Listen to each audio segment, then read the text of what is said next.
Et quand je suis devenu pasteur, cher homme de Dieu, je suis tombé dans un piège. Le piège du succès. Le piège du succès. J'ai voulu devenir grand. Et qu'est-ce que je faisais? Je dis, Seigneur, fais ceci et cela. Quand il le fait, je dis merci pendant quelques minutes et puis je vais encore. Et quand il donne, je veux encore. Et puis Dieu m'a dit, Marcelo, est-ce que tu sens quelque chose? J'ai dit quoi? T'es pas heureux? J'ai dit moi, oui, tu n'es pas heureux. Tu as un problème. Tu cherches à attraper la lune et tu ne l'attraperas jamais. Tu vis toujours dans le futur et tu n'as pas le temps de te réjouir du présent. Et à chaque fois que je fais quelque chose dans ta vie, tu es toujours dans des conquêtes. Alors que des fois dans la vie, il ne faut pas chercher plus. Il faut dire merci pour ce que tu as maintenant. Remercie-moi pour la taille de ton église. Remercie-moi pour la manière dont je t'utilise. Même si je ne fais pas tout ce que tu veux, dis-moi merci pour ça d'abord. Et j'ai dit non, mais la foi, il dit moi, lorsque j'ai créé rien que la lumière, j'ai dit c'était bon. Lorsque j'ai créé les plantes, j'ai dit c'était bon. Lorsque j'ai créé le poisson, j'ai dit c'était bon. Je n'ai pas dit c'était bon lorsque j'ai créé l'homme et la femme. Mais rien que créer la lumière, j'ai apprécié ce que j'ai fait. Mais toi, tu attends devenir parfaitement ce que j'ai dit pour te réjouir. C'est pourquoi tu ne seras jamais heureux.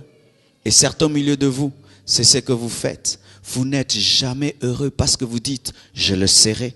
Et vous ne le serez jamais. Seigneur, donne-moi cette fleur.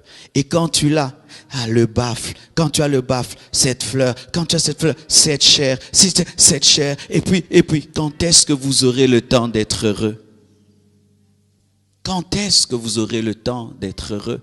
Si toute votre vie, vous pensez que vous serez heureux à la prochaine acquisition, quand je ferai, quand j'aurai, tu poursuis quoi? Le vent.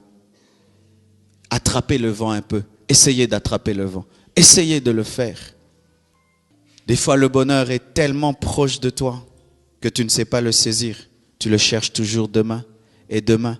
Alors que des fois seulement tu dois apprécier la présence de Dieu dans ta vie. Apprécier tes enfants, apprécier ta femme, apprécier ton mari. Même si tout n'est pas parfait, merci Seigneur pour ce que tu as fait. Et ce jour-là, j'ai cessé de courir derrière l'arc-en-ciel. J'ai appris à être content de ce que Dieu me donne aujourd'hui. Et demain, j'aurai, s'il le veut, mais je suis déjà heureux.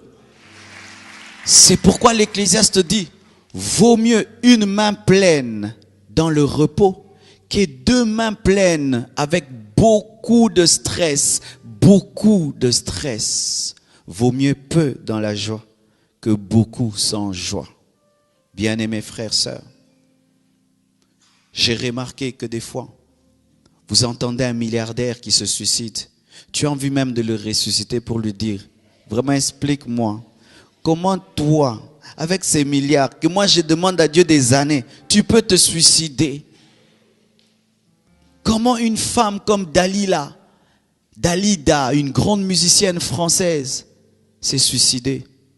Comment? Elle dit que elle ne recevait pas l'amour. Dalida, elle faisait des plaints. La salle était remplie quand elle chantait. Mais pourquoi elle se suicide? Parce que tu peux être acclamé sans t'acclamer toi-même.